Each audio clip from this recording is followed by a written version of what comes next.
me ciñe de poder, aquel que mi victoria es. Solo a Él alabaré, solo a Él exaltaré, al que me ciñe de poder, aquel que mi victoria es. Solo a Él alabaré, solo a Él exaltaré. De ti será mi alabanza en la congregación. Cantaré y alabaré tu nombre, Señor. De ti será mi alabanza en la congregación. Cantaré y alabaré tu nombre, Señor. Otra vez, al que me ciñe de poder, aquel que mi victoria es. Solo a Él alabaré, solo a Él exaltaré. Vamos otra vez. Al que me ciñe de poder, aquel que mi victoria es. Solo a Él alabaré, solo a Él exaltaré. De ti será mi alabanza en la congregación. Cantaré y alabaré tu nombre, Señor. De ti será mi alabanza en la congregación. Cantaré y alabaré tu nombre, Señor. Última vez, de ti será mi alabanza en la congregación. Cantaré y alabaré tu nombre, Señor. Tu nombre, Señor. Tu nombre, Señor.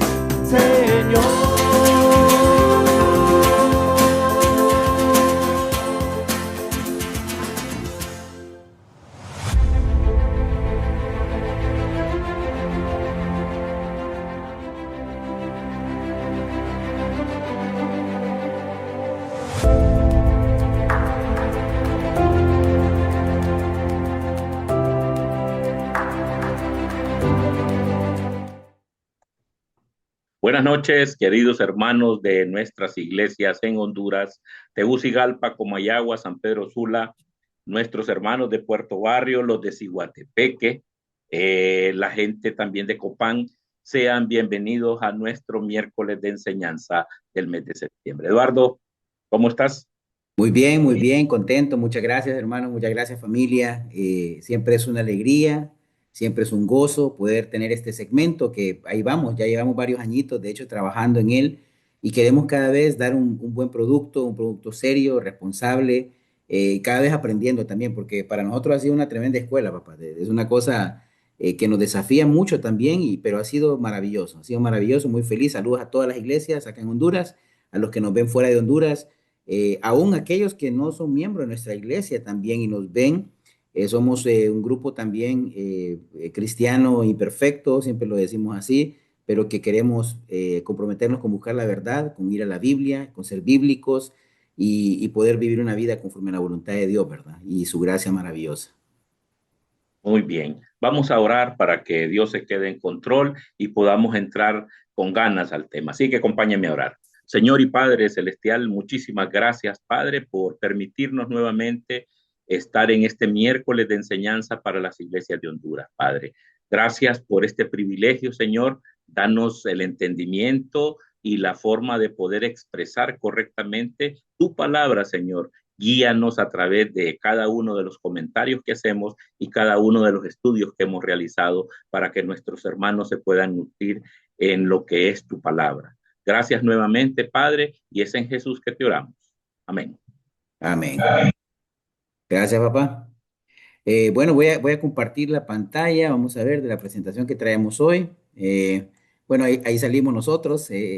Hoy, si te acordás, bueno, si se acuerdan ustedes, o sea, habíamos hablado de que hoy era responder preguntas. Mandamos un formulario para poder hacer algunas preguntas.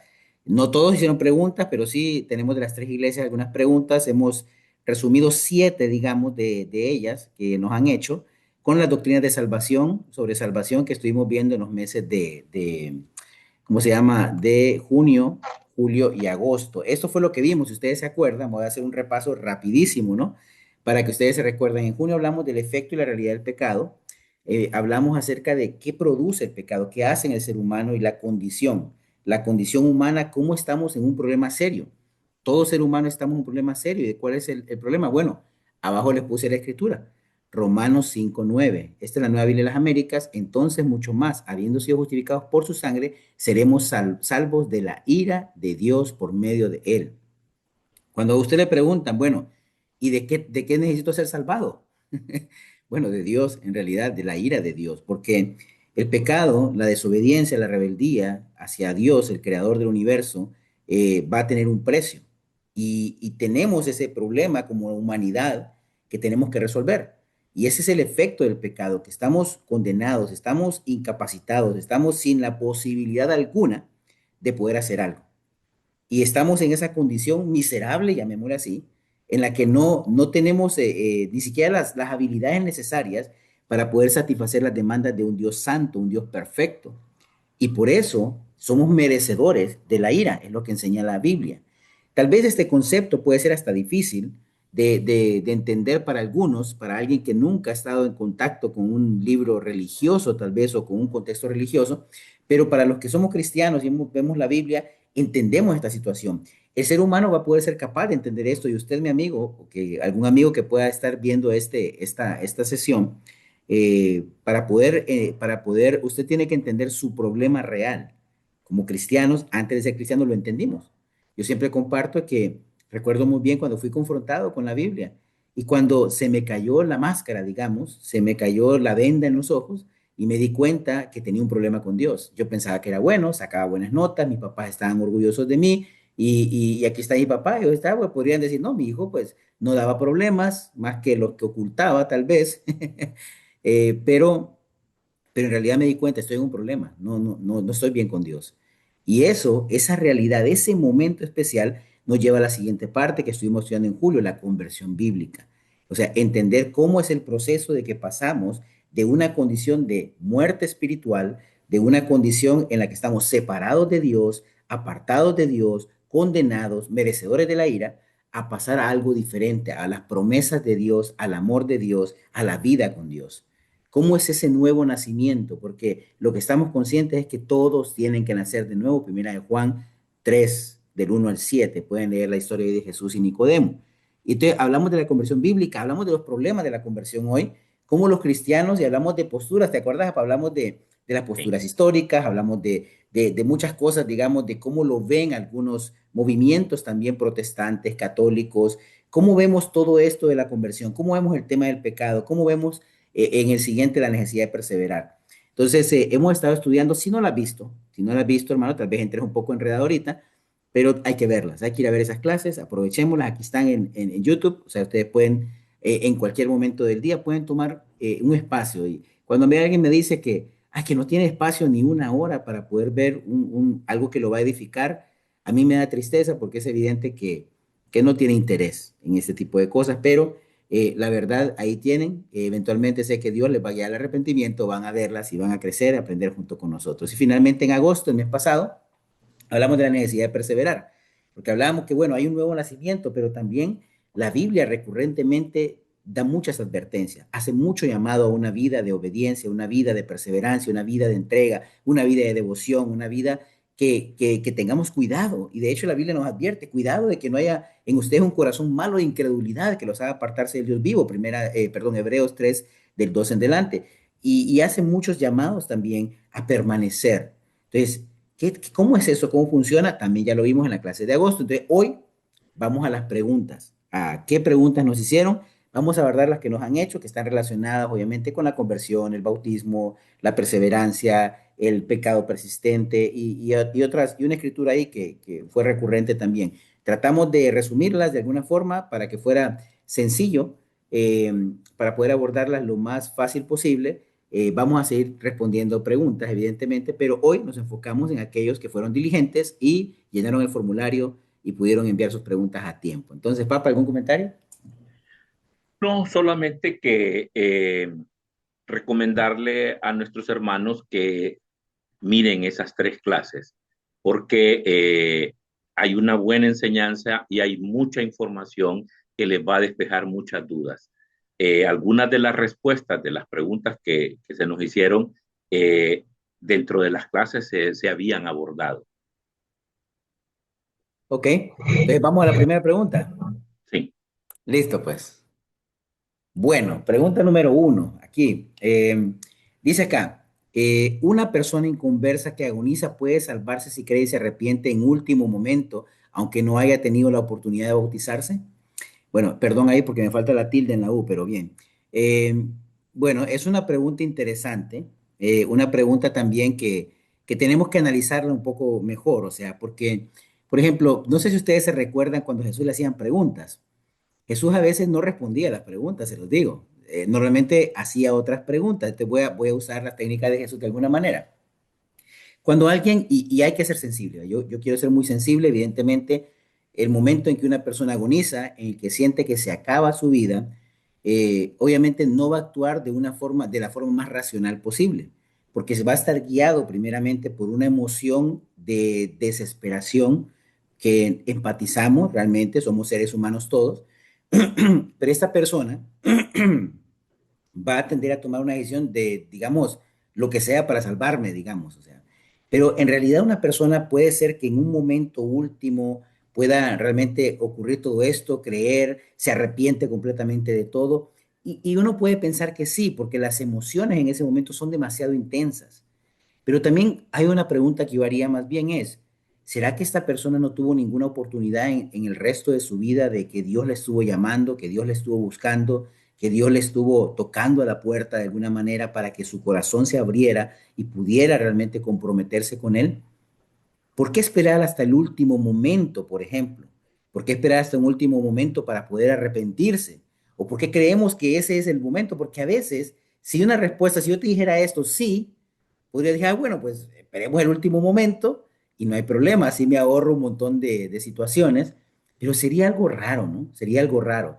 Realmente no es no se trata de un tecnicismo, no se trata de que, ah, bueno, ya me salto acá, entonces hago algo rapidito en el último momento, alguien tuvo un accidente, está a punto de morir, le llamo en ese momento, le digo que se arrepiente y todo. O sea, no tenemos esa garantía, ¿no? No tenemos certeza. ¿De qué sí tenemos certeza?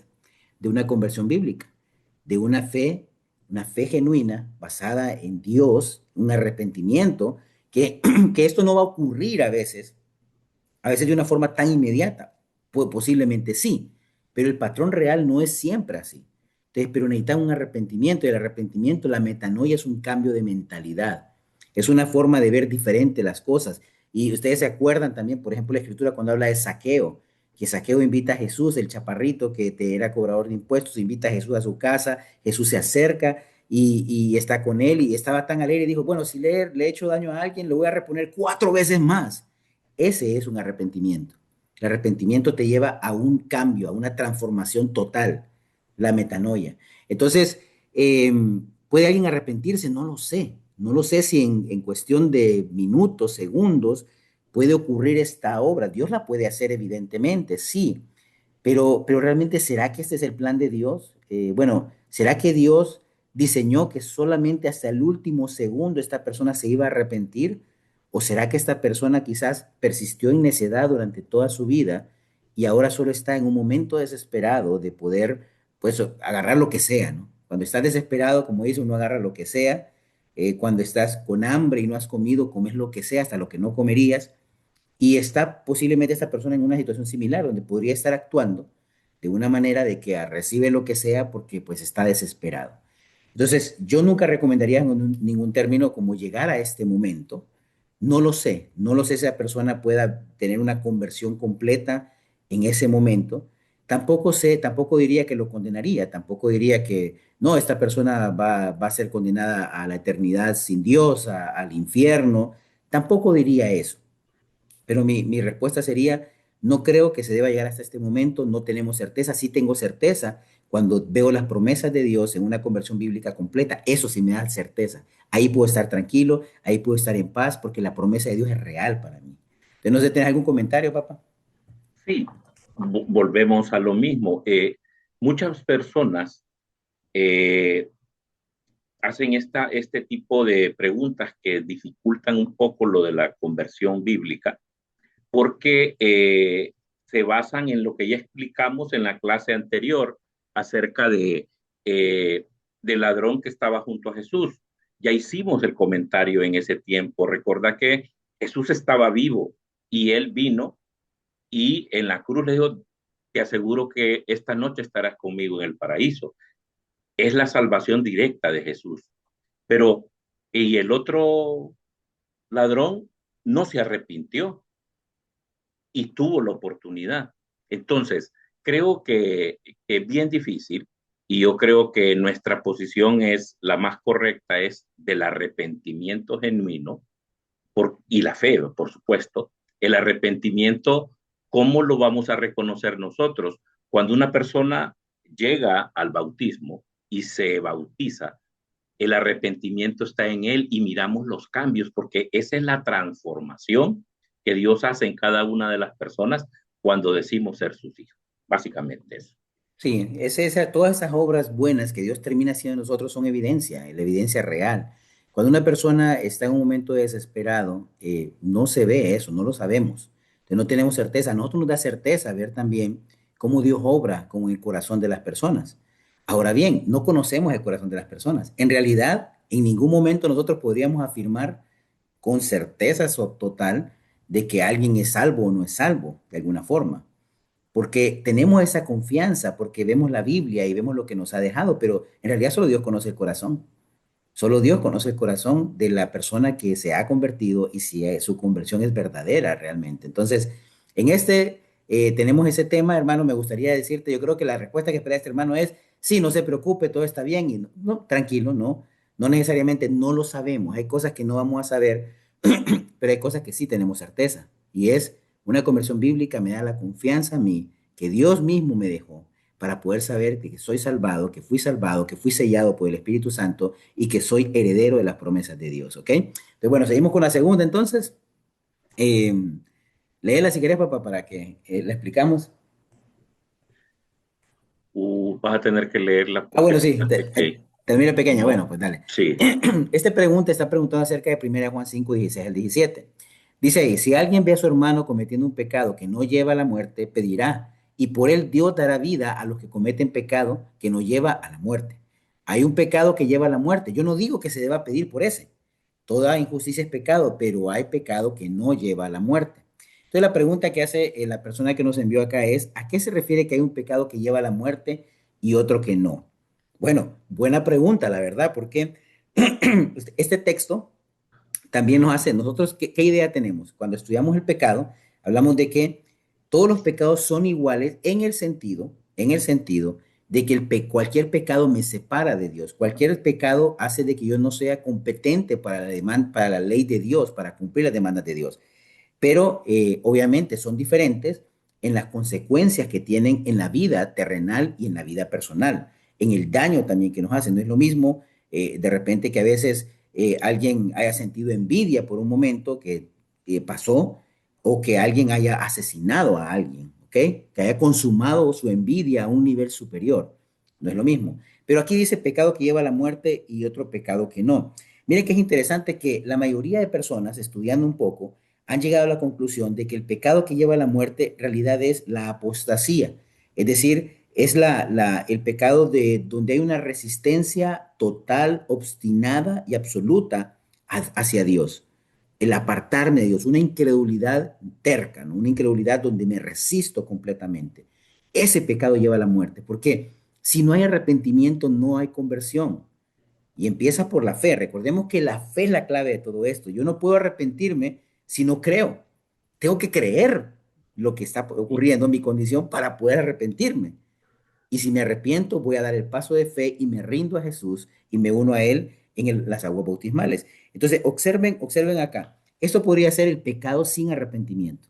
Esa resistencia fuerte contra Dios que nos lleva a poder no tener deseo de arrepentirnos porque no necesito arrepentirme. Y hay personas que viven así realmente. Me encantan unas versiones o algunas Biblias de estudio, estuve buscando qué opinaban algunos de los que son escritores de estas Biblias, y algunos hablaban que podría ser el rechazo acérrimo de la doctrina verdadera sobre Cristo, una desobediencia deliberada y crónica de los mandamientos de Dios. Otros están hasta pensando, mezclándolo un poco, que no estoy seguro de esto, voy a hacerte el comentario, con el pecado imperdonable que se menciona en Mateo 12 o en Lucas 12 también y también en Marcos, pero habla que no es una acción en sí, sino un estado del corazón. El pecado imperdonable, ¿se acuerdan? Él dice que se perdona toda ofensa que se haga al Hijo, pero no blasfemia contra el Espíritu Santo. Entonces, ese era como, qué grave esto, o sea, y algunos han vivido como yo creo que blasfemé contra el Espíritu Santo. Bueno, en realidad ese pecado imperdonable no es una acción en sí, sino un estado del corazón, este rechazo, esta separación. Porque lo que estaban haciendo, y si ustedes leen el contexto de Mateo 12, 31, 32 y Lucas 12, y Mateo 12 sobre todo, que lo explica bien, y Marcos, habla de cuando Jesús estaba expulsando demonios y lo acusaban de que era por el poder de Belcebú. O sea, que era un demonio expulsando demonios. O sea, era una ofensa grave. Era rechazo de la obra del Espíritu Santo, porque la obra del Espíritu Santo era lo que Jesús estaba haciendo, ¿no? Entonces, el rechazo a la obra del Espíritu Santo, el rechazo obstinado a la obra, eso era el pecado imperdonable en aquel contexto. Y aquí lo tenemos el pecado que lleva a la muerte, ese rechazo absoluto, porque si no tengo arrepentimiento, no tengo posibilidad de poder estar bien con Dios, de ponerme en paz con Dios. ¿Ok? ¿Comentario, papá? Sí, fíjate que básicamente es la distinción entre el pecado que lleva a la muerte y el pecado que no lleva a la muerte. Fíjate que el pecado que no lleva a la muerte se refiere a los pecados que cometen los creyentes genuinos, pues. En la carta de Juan reconoce que los cristianos, aunque han nacido de Dios y su naturaleza ha cambiado, todavía pueden pecar. Sin embargo, estos pecados son inconsistentes con su nueva vida. Cuando se confiesan, son perdonados por la intercesión de Jesucristo. En este caso, la oración de un hermano por el pecador es eficaz para traer la vida, lo que se interpreta como una restauración espiritual y perdón. Ese es el pecado que no lleva a la muerte. Sí. Todos estamos sujetos a poderlo cometer y entonces nosotros estamos en una restauración completa, o sea, cuando cometemos pecados tenemos que restaurarnos, tenemos que pedir perdón, orar y hacer todo lo necesario para ser perdonados. Sin embargo, el pecado que lleva a la muerte, dice aquí que esta es una de las versiones más comunes. El pecado sería, no es un acto en sí, es una condición del corazón en el rechazo consciente y deliberado de la fe. Básicamente eso, de la fe en Sí, Jesucristo. Y sí, yo creo que eso es lo que hablábamos de la apostasía, es un rechazo total, es una condición de tu corazón, porque recordad que ahí es donde viene el arrepentimiento y la fe está en nosotros. sí. Entonces, para que esté tranquilo, mi hermano, si usted sigue arrepintiendo, su corazón siente el deseo de seguirse arrepintiendo, usted no ha cometido un pecado que lleva a la muerte, ¿ok? Porque el arrepentimiento es la evidencia. Si usted pecamos y nos arrepentimos, pero cuando la dureza del corazón del ser humano hace de que el arrepentimiento ya no exista, o que realmente a usted solo le preocupen las consecuencias de su pecado y no realmente la desobediencia y la rebelión contra Dios, porque pequé y me metí en un clavo, decimos, qué gran problema se me armó por este pecado. Y le preocupa más el clavo, el problema que tiene, y no realmente su problema con Dios. que eso es grave también y lo hemos visto. Entonces, ahí sí hay mucho cuidado porque tenemos que ir a un arrepentimiento más profundo. Le he fallado a Dios, que es lo primero que pasa. Pregunta número 3. Un niño, si un niño muere antes de poder conocer a Dios y bautizarse, ¿qué pasa con su salvación? Bueno, también la iglesia tuvo esta pregunta en la historia de la iglesia y estuvieron temerosos también y por eso también parte de estas dudas surge el bautismo infantil como el sello, la circuncisión de los cristianos, ¿no? En Israel se circuncidaban los varones 8 días, pues los cristianos ahora iban a bautizar también como parte de ese pacto, del nuevo pacto de Dios con el pueblo y eventualmente este niño se tenía fe de que iba a llegar a creer en Jesús cuando tuviera una edad adulta. Entendemos que, digamos, un niño todavía, aunque es un pecador, porque lo es, y se lo digo, yo que soy papá de niño, yo sé, porque los niños tienen envidia, los niños pelean, los niños son egoístas, los niños buscan su propio beneficio, ¿no? Viera qué terribles son los niños también. Y los míos son de los buenos, va, conste, va, papá, los míos no son tan Sí. terribles. Bueno, también tienen sus cosas también. Entonces, todo esto se los digo porque también lo he vivido en mi hogar. Entonces, ellos pecan, pero todavía no han desarrollado una mente o una madurez mental de conciencia de ese pecado. Va a llegar el momento donde eso ocurra y en ese momento sí van a estar sujetos a juicio, ¿ok? Pero en este momento, cuando el niño todavía no tiene esa capacidad, no vemos una forma en que pueda ser juzgado por pecador. No, no, es cierto que venimos manchados por el pecado original, obviamente, de la desobediencia de Adán y Eva, ha condenado a la humanidad y necesitamos ser salvados. Pero los niños, por ejemplo, vemos una actitud como la de Jesús. En Mateo 19, 13, 14, entonces trajeron algunos niños a Jesús para que pusiera sus manos sobre ellos y orara. Y los discípulos lo reprendieron. Los discípulos, ¿qué traen esos niños acá? Pero Jesús dijo, dejen a los niños y no les impidan que vengan a mí porque de los que son como estos es el reino de los cielos. Es decir, Jesús estaba viendo la inocencia de esos niños, sabía que eran niños pecadores también, pero eran inocentes, querían ir a Jesús, querían ir con esa hambre de aprender, de acercarse a Él, con esa emoción. Ojalá que los adultos tuvieran esa emoción de acercarse a Jesús, que tuvieron los niños. Entonces, el corazón de los niños es valioso para Dios. Y no vemos ninguna evidencia, aún bíblica, que pueda, digamos, hacernos pensar lo contrario. Y te traigo un caso aún más especial. ¿Qué tal aquellos niños o aquellas personas con problemas del neurodesarrollo? Personas que no tienen la capacidad de poder discernir o tomar una determinación. Ustedes saben, mi hijo menor, Aroni, es un niño que tiene un autismo no verbal y de repente difícilmente él va a poder, si no tiene, no verbaliza todavía, va a hacer una declaración cuando esté más grande. Si espero en Dios, mi oración es para que él pueda desarrollar muchas de sus cosas también, hablar y poder ser más independiente también. Pero si eso no ocurriese, ¿ok? Que oro con fe de verdad, pero si eso no ocurriese, entonces, ¿qué pasaría? ¿Qué pasa con aquellos niños o aquellos adultos con problemas de neurodesarrollo que no pueden hablar? ¿Qué pasa con aquellos que no pueden aprender tantas cosas? ¿Van a ser juzgados? ¿Van a ser condenados? No, absolutamente Dios va a juzgarlos también de la misma manera como podría pasar con los niños. Entonces, es un tema profundo también para que también aquellos que tienen padres con niños con capacidades especiales puedan estar tranquilos también de este tema, Sí. que no es un tema fácil, yo empatizo completamente y puedo verlo claramente, que también son cosas que me han afligido, no crean, estas preguntas me las he hecho también en mi corazón y ahí está, bueno, Wilfredo, he hablado con él de estos temas y él me ha dado mucha paz al respecto también y lo puedo ver claramente. Entonces, ¿cómo lo vemos? No vemos evidencia, creemos que podemos estar tranquilos con nuestros niños, pero sí, no sabemos tampoco la edad, papá, una edad donde pasan a eso. Mi esposa, Carmen, se bautizó a los 13 años, yo a los 15 ya era bien consciente, había pecado también muchas veces de muchas cosas, pero ese momento, o sea, a partir de la adolescencia, digamos, tenemos como cierta certeza de que ya hay una conciencia para poder tomar una decisión referente a unirse y seguir a Cristo. ¿Sí? Papá.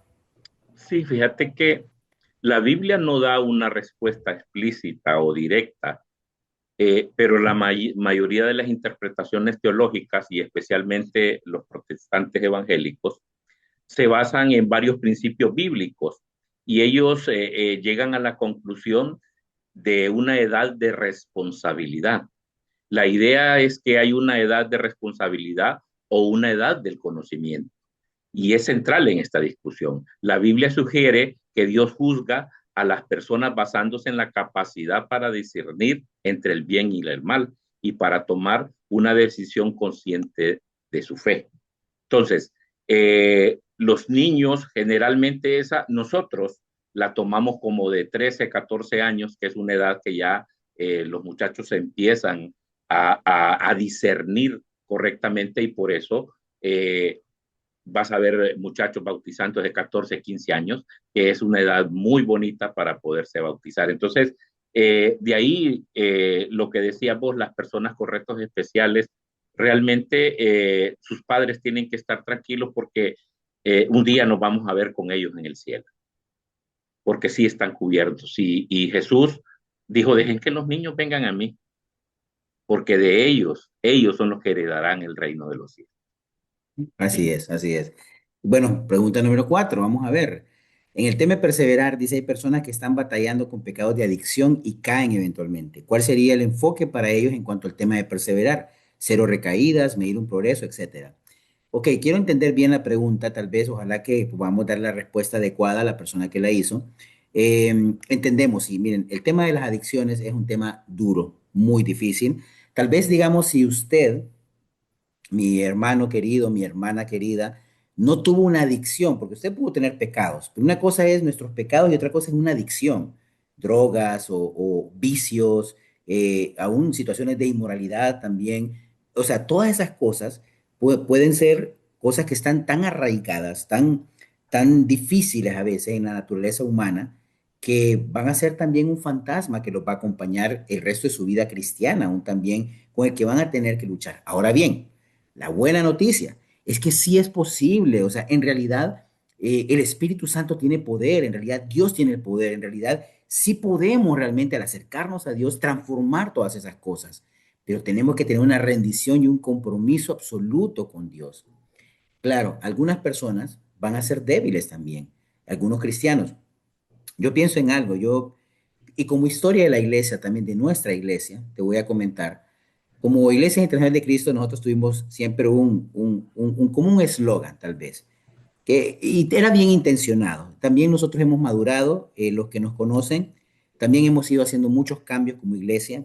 Hemos pedido perdón también en errores que hemos cometido como iglesia. Si usted o si una persona que nos ve alguna vez formó parte de nuestra iglesia, se congregó con nosotros, pero dejó de hacerlo por alguna razón, también hemos hecho cambios. Quiero darle esa tranquilidad también, porque estamos aprendiendo, ¿ok? Entonces, decíamos algo así como discípulos completamente comprometidos, y solo esos son los únicos verdaderos discípulos, ¿ok? Solo un discípulo que tiene un compromiso totalmente radical es el único que está salvo y se mantiene salvo casi. En realidad, van a haber discípulos o miembros cristianos que van a luchar toda su vida, van a tener luchas fuertes toda su vida. Y tenemos que llenarnos de compasión, de pastoreo, de paciencia con ellos, que lo hemos aprendido con el tiempo. Y claro, yo soy de la idea de que hay que estar completamente comprometidos y yo vivo así, quiero ser así también, porque amo a Dios y porque no veo otra forma de poder disfrutar mi fe que es entregarme completamente, pero hay algunos que van a lidiar con unas luchas particulares. Yo tengo mis propias luchas, pero tal vez no son adicciones. Tal vez no viví una adicción, llegué muy joven gracias a la misericordia de Dios y no tengo ese problema. Algunos iban a tener y tenemos en nuestro movimiento también, en otras iglesias alrededor del mundo, grupos para recuperación química, grupos para recuperación de muchas situaciones de adicción. Entonces, para un hermano que tiene esto, bueno, perseverar es que siga manteniéndose en la lucha, que siga tratando de arrepentirse, siga congregándose, siga hablando de sus pecados, siga confesando, siga, digamos, buscando el discipulado, buscando la consejería, buscando la guía, y aunque siga a veces con esos temas, que también los que lo van a acompañar le van a tratar de ayudar, Dios va a obrar y le puede ayudar a cambiar, pero puede llevar un poco de tiempo, puede llevar un poco de tiempo para que pueda llegar a un nivel, digamos, diferente, pero tiene que ser constante y Dios lo puede hacer porque le dio el Espíritu Santo para lograrlo. Entonces, cero recaídas, me gustaría decirle que no va a recaer, pero no lo sé, no lo sé, esperaríamos que no. Dios lo puede hacer, pero depende también de la parte que usted ponga, porque la santificación es un trabajo mutuo, va entre el Espíritu Santo y nosotros, pero sí también creo que se puede medir un progreso, papá. Sí puede haber un progreso y se va a ir dando. Entonces, ¿algún comentario ahí? Sí, fíjate que básicamente la Biblia en esto de las adicciones es un desafío inmenso que se tiene y nos da algunas recomendaciones porque básicamente la primera, eh, básicamente cuando nosotros estamos tratando de ayudar a una persona que tiene adicciones y lo miramos otra vez que vuelve a caer y vuelve a caer y vuelve, somos nosotros los que nos estamos como bajando, pues, o sea, la persona vuelve y comete el mismo error. Entonces la Biblia dice que lo primero que tiene que ser la persona que realmente tiene una adicción es el reconocimiento de su propia debilidad y una dependencia total de Dios. La Biblia enseña que nuestra fuerza no reside en nosotros mismos, sino en Cristo. Las adicciones a menudo se basan en un intento de controlar el dolor por nosotros mismos. Hay un vacío, estrés, y lo queremos hacer con nuestros propios medios. El primer paso para reconocer que no podemos vencer las adicciones, ese es lo que va a contar. También eh, la gracia de Dios para el perdón y la renovación. Fíjense que la caída de pecado no anula la salvación, que es importante decir esto. El creyente genuino sí rompe la comunión con Dios en la comunidad y en la fe, pero la respuesta bíblica a esto es el arrepentimiento y la confianza y la gracia de Dios nuevamente. Entonces, una persona que cae nuevamente puede volverse a arrepentir y volver a restaurarse. Cada vez, todos los días tenemos que estarnos restaurando. ¿Cómo le puede ayudar esto a una persona que tiene una adicción así? Disciplinas espirituales, ya lo vimos en otras clases, la oración, la lectura de la palabra, la comunión en la iglesia. ¿Qué pasa? La mayoría de estas adicciones son adicciones personales, particulares, y lo que nos hacen es que nos aislamos. Y ese es el peor error, o sea, tenemos que seguirnos congregando, tenemos que estar siempre en actividad y siempre tener la esperanza de una victoria final, que Dios va a ser el que se va a gloriar cuando nosotros ya no pequemos. Eh, Básicamente recomendarle a esa persona que tiene eh, esas recaídas, no rendirse, estar siempre con la persona de confianza y estar confesando inmediatamente, aprender de cada caída que tiene para poderse levantar y recuerda la misericordia de Dios. Básicamente esos son los consejos para una persona. No volver a caer, porque como decías, eh, yo fui alcohólico por un tiempo antes de ser discípulo, o sea, gracias a Dios no he recaído en eso, también era fumador y no he recaído, no he tenido ese problema, pero hay otros que sí fácilmente han recaído y han tenido que ser restaurados. Así es. Así es, gracias, papá. Pregunta 5 también. Aquí en esta pregunta del 5 al 7, las tres que nos quedan, tratamos de condensar en tres acerca de la escritura de 1 Corintios 5, del 1 al 10. Saben que esta escritura es un caso grave de inmoralidad que se da en la iglesia de Corinto, donde hay un hermano cristiano que está teniendo a su propia madrastra como una relación incestuosa, un caso grave. Y bueno, la pregunta es esta, sí, dice, en 1 Corintios 5, 1 al 10, dice, bueno, caso grave de inmoralidad en la iglesia en Corinto. Pablo en el verso 3 afirma ya haber juzgado al hermano que cometió el pecado. ¿A qué se refiere con juzgar a otro? ¿Debemos emitir juicios condenatorios de los pecados de otros? ¿Qué se refiere Pablo? O sea, cuando dice ya lo juzgado es que ya lo condenó, ya realmente esta persona no tiene posibilidad de arrepentimiento alguna. Bueno, yo quisiera compartirte esta escritura, que es Mateo 7, 1 al 6, y casualmente, ahorita en mi última clase que estaba llevando acerca del Sermón del Monte, que esta escritura es parte del Sermón del Monte, eh, hice un estudio exegético de esto, o sea, un detalle, si alguien lo quiere, la persona que preguntó me puede escribir directamente a mi teléfono o se lo pedís a cualquiera, yo siempre los comparto con cualquiera, pueden hacerme las preguntas, téngame paciencia también porque también tengo muchas responsabilidades, pero con gusto te comparto también el estudio que yo hice. Entonces, leamos nada más, no juzguen para que no sean juzgados. Mateo 7, 1 al 6. Porque con el juicio con que ustedes juzguen serán juzgados y con la medida que midan se les medirá. ¿Por qué miras la mota que está en el ojo de tu hermano y no te das cuenta de la viga que está en tu propio ojo? ¿O cómo puedes decir a tu hermano, déjame sacarte la mota del ojo, cuando la viga está en tu ojo? Hipócrita, saca primero la viga de tu ojo y entonces verás con claridad para sacar la mota del ojo de tu hermano. No den lo santo a los perros, ni echen perlas a los delante de los cerdos, no sea que las huellen con sus patas y volviéndose los despedacen a ustedes. Este es bien confuso a veces ese cierre, ese versículo 6, pero me encanta porque pude estudiarlo a profundidad. Y lo primero es, Jesús llama a no juzgar para no ser juzgados. Y nos dice, o sea, al igual que nosotros somos de condenatorios con las personas, de esa misma viene la condenación hacia nosotros. Entonces, cuando nosotros hacemos un juicio sobre alguien, no debe ser algo que condene. Y tenemos que entender que debemos de vernos primero nosotros mismos. Eso es lo que dice Jesús.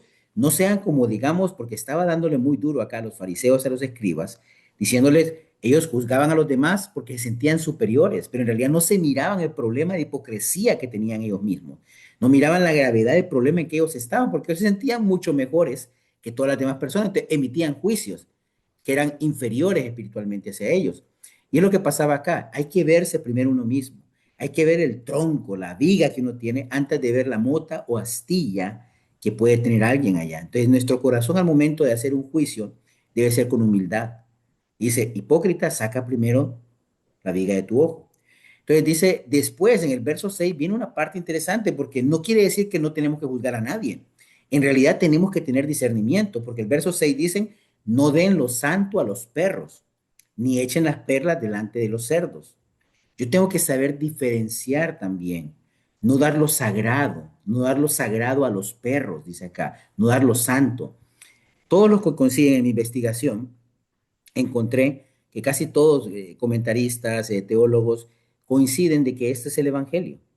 No le damos el Evangelio, no le damos lo sagrado a los perros, no se lo damos a los que lo desprecian, es decir, las personas que rechazan de manera radical, profunda, agresiva el Evangelio, no les seguimos insistiendo a ellos, porque le estamos dando algo sagrado. ¿Y qué pasa a ellos? Es como darle algo a los cerdos que lo pisotean, lo hacen pedazos y nos pueden hacer pedazos a nosotros también.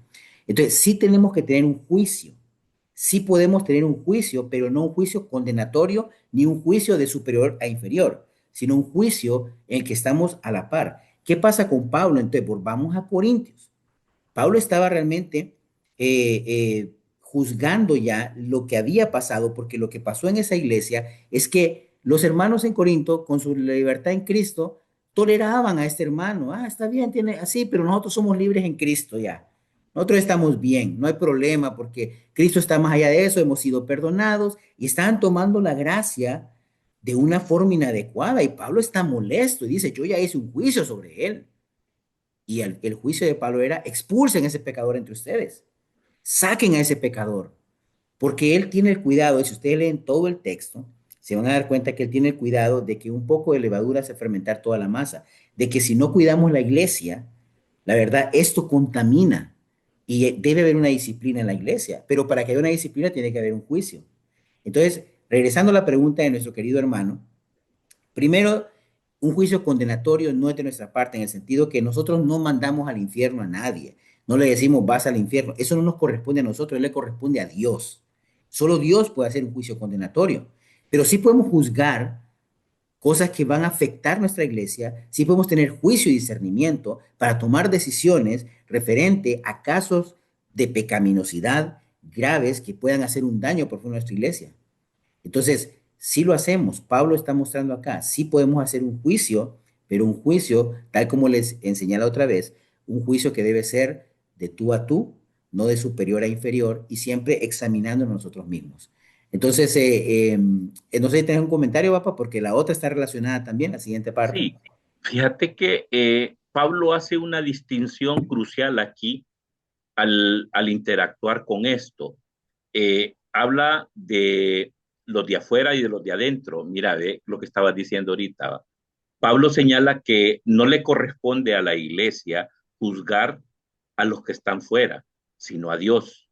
Los cristianos deben interactuar con los pecadores del mundo que están afuera para evangelizarlos. La iglesia debe tomar medidas disciplinarias con los que están adentro. Entonces, la responsabilidad de la iglesia es juzgar y corregir a sus propios miembros. Si alguno se identifica como un cristiano, pero vive persistentemente en pecados, la iglesia debe tomar disciplinas contra él. Entonces, Pablo hace, porque si no mucha gente toma esta escritura que ya no podemos interactuar con nadie. No, está hablando específicamente que los de afuera los va a juzgar Dios, pero nosotros tenemos la obligación de ir hacia ellos para que se conviertan, para evangelizarlos. Pero las que ya están dentro, tenemos que corregirlos y disciplinarlos. Básicamente eso. Sí. Entonces, miren, la otra parte también que tenemos acá, ahora siempre la pregunta ahora de 1 Corintios 5:5, dice, entreguen, porque estamos hablando del mismo texto, léalo usted solo en su casa, porque ya estamos casi al tiempo acá. Entreguen a ese tal, dice 5:5, entreguen a ese tal a Satanás para que la destrucción de su carne, a fin de que su espíritu sea salvo cuando el día del Señor Jesús. ¿Qué quiere decir este versículo que es posible separar la carne del espíritu? Miren qué interesante la pregunta, ¿va? Porque estamos hablando que en este mismo texto de Corintios, este pecador que está cometiendo un pecado grave, Pablo dice, entreguen a ese tal a Satanás para la destrucción de su carne a fin de que su espíritu sea salvo. Entonces la pregunta acá es, bueno, ¿se puede separar la carne del espíritu? ¿Cómo funciona eso? En realidad, si lo estudiamos bien a cabalidad, entendemos que en la resurrección, por ejemplo, nosotros morimos y nuestra alma, digamos, nuestra parte espiritual va a estar al seno del Padre Abraham, los creyentes, obviamente, esperando el regreso de Cristo. Que en el regreso de Cristo, 1 Tesalonicenses 4, del 3 en delante, en el regreso de Cristo va a ser la resurrección. El cuerpo físico se une nuevamente y hay un cuerpo glorificado, somos transformados. Y es un pasaje maravilloso para que lo puedas estudiar también. Pero aquí no quiere decir de que lo que está diciendo Pablo, más bien, si se entiende más claramente, está hablando en un sentido figurado, en un sentido en el que está diciendo, no es que Satanás se aparece ahí en la puerta de la iglesia y se lo entrega, ¿no? No, lo entrega, lo saca de la iglesia y queda expuesto al príncipe de este mundo, queda expuesto a Satanás, queda expuesto fuera de la cobertura y de esa cobertura amorosa en la que nosotros tenemos cuidado pastoral que la iglesia nos da, con fraternidad, coinonía, proteger la comunidad, esa protección que nos brinda la adoración. Vamos a la iglesia y nos llena la adoración, vemos un mensaje que cala en nuestros corazones, que sigue trabajando. Él queda fuera de esta esfera que alimenta nuestro espíritu y que nos ayuda a poder perseverar. Entonces esperamos, y Pablo lo que me interesa es que no hace un juicio condenatorio, fíjense bien, porque él tiene la esperanza de que esta disciplina, esta parte donde va a tener que disciplinar a esta persona, pueda servir para que esta persona realmente se salve, pueda ser salva siempre. Entonces, cuando el día del Señor vuelva, porque esa es la esperanza de Pablo. Pablo no está condenándolo ni diciéndole que esta persona ya no salva más, simplemente sencillamente está diciendo hay que disciplinarlo para que eso pueda reaccionar y volver. Entonces, no hay una separación de carne y espíritu acá. Nosotros creemos que más en un sentido, pues, figurado y, y Pablo siempre mantiene la esperanza del arrepentimiento. Recordemos, el arrepentimiento es clave para nuestra conversión, pero para nuestra vida entera también. Para nuestra vida como cristianos vivimos arrepintiéndonos y cambiando para la gloria de Dios. ¿Comentario, papá? Sí, fíjate que la separación o la disciplina severa se da para que al ser expuesto a las consecuencias del pecado fuera de la protección de la iglesia, el creyente se arrepienta y la influencia de su naturaleza pecaminosa sea destruida, llevando la restauración y la salvación de su espíritu. O sea, él al sentirse fuera de la iglesia, desamparado por la iglesia, se puede arrepentir y pueda salvar el espíritu. Ese es básicamente lo que Pablo quiere decir entre esa separación del cuerpo y el espíritu, porque el cuerpo va a morir, pero el espíritu va a quedar y va a ser condenado si no se arrepiente. Excelente. La última ya terminamos con esta. Siempre 1 Corintios 5, ahora 5:11, dice así, sino que en efecto les escribí que no anduviera en compañía de ninguno que, llamándose hermano, es una persona inmoral o avaro o idólatra, difamador, borracho o estafador. Con esta persona ni siquiera coman, dice la escritura. ¿Qué quiere decir este texto? ¿Cómo podemos ayudar a restaurar a alguien con quien no podemos compartir, no? Bueno, tiene sentido la pregunta, ¿no? Porque si tenemos un hermano que se ha vuelto al pecado, digamos, debe ser disciplinado, porque lo que vemos de Pablo acá es que debemos cuidar la iglesia. Y un hermano que vive en un pecado persistente, en un pecado deliberado, o sea, obviamente esa persona queda fuera de la cobertura de la iglesia, o sea, deja de ser miembro de la iglesia temporalmente, de la iglesia visible, le vamos a llamar, que es otro tema que vamos a estudiar en el próximo mes acerca de la iglesia visible y la iglesia invisible. Entonces, esta persona ni siquiera coman, o sea, pensemos en algo, comer, los judíos, por ejemplo, piensen en ellos no comían, jamás compartían la mesa con un gentil, porque lo consideraban que no podían contaminarse, no querían fallarle a Dios, no podían comer la comida de ellos, preparan su propia comida de forma especial con base a la ley mosaica. Entonces, para cuando Pablo está dando este entender, está empezando a decirnos el cuidado que tenemos que tener, la compartir el pan, aún para el siglo primero, era algo muy sagrado, era recibirte en mi casa, era hacerte parte de mi hogar en ese momento, de mi cobertura, de mi protección, y era hacer familia, ¿ok? Era algo muy profundo, era un vínculo emocional profundo. Cuando Pablo está refiriéndose a eso es que ya no podemos, una persona que está viviendo opuesto a lo que Dios demanda, aún después de conocer y de haberse llamado hermano, o sea, ya no podemos tener ese vínculo tan profundo. ¿Cómo lo aplicaríamos hoy? ¿Qué quiere decir? Que ahora vamos a ver si algún hermano o alguna persona que ha sido miembro de nuestra iglesia empieza a vivir en un pecado deliberado de alguna forma. Ahora yo soy superior que él y yo no como con vos porque yo soy superior. No, no se trata de superioridad, no se trata de que somos mejores que nadie. Nuestra humildad y la jactancia es detestable para Dios, la de la jactancia. Tenemos que tener cuidado con eso. Tenemos que siempre en un corazón humilde ser cercano a estas personas porque queremos que regresen, pero no podemos ser iguales, no podemos formar parte como lo hacían, no podemos tener la comunión y la confraternidad que teníamos antes, porque ahora vivimos en dos mundos distintos y se va a ser natural, porque ustedes van a entender, ustedes quieren vivir bien en santidad y todo, y de repente esta persona va a tener comportamientos inadecuados, ya imagínate malas palabras y todo, ya eso ya te empieza como a sentir como aquí no encajo, pues, o sea, vicios y otras cosas, naturalmente nos vamos a terminar separando, aunque tenemos que mantener un vínculo amoroso, afectuoso, con el deseo de que esta persona llegue al arrepentimiento y sepa que las puertas están abiertas para poder volver a la iglesia, restaurar su relación con Dios y vivir una vida apasionada para Dios. Entonces, espero que servirle con este consejo. No sé si tenés algo, papá, para cerrar. Sí, Pablo está enseñando que la santidad en la iglesia es de suma importancia, que la disciplina no es una venganza, sino una medida necesaria para proteger la pureza de la comunidad. Y lo que es más importante, para restaurar al pecador. La iglesia debe ser el reflejo de Cristo y no puede ser tolerante con el pecado deliberado entre sus miembros. La disciplina es un acto de amor que busca la salvación final del individuo y la salud espiritual de la congregación. Básicamente eso es lo que estaba enseñando Pablo en esta escritura.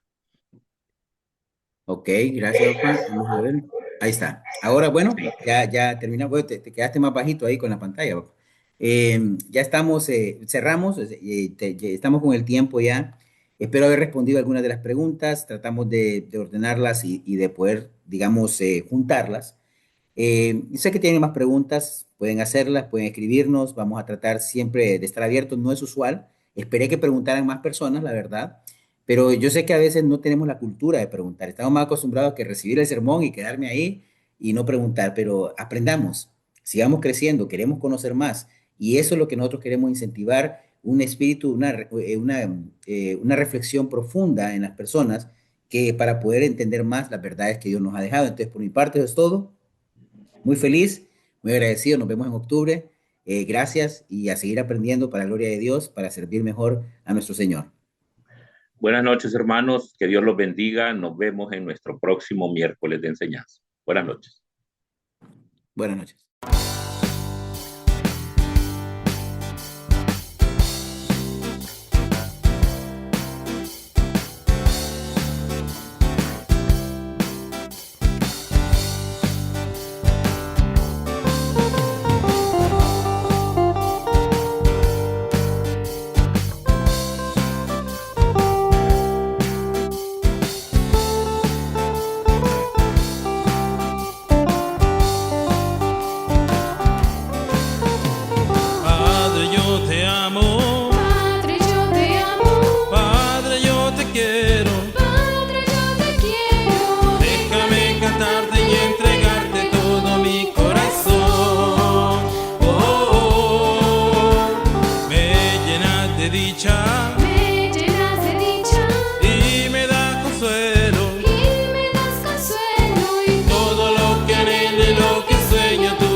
Amén.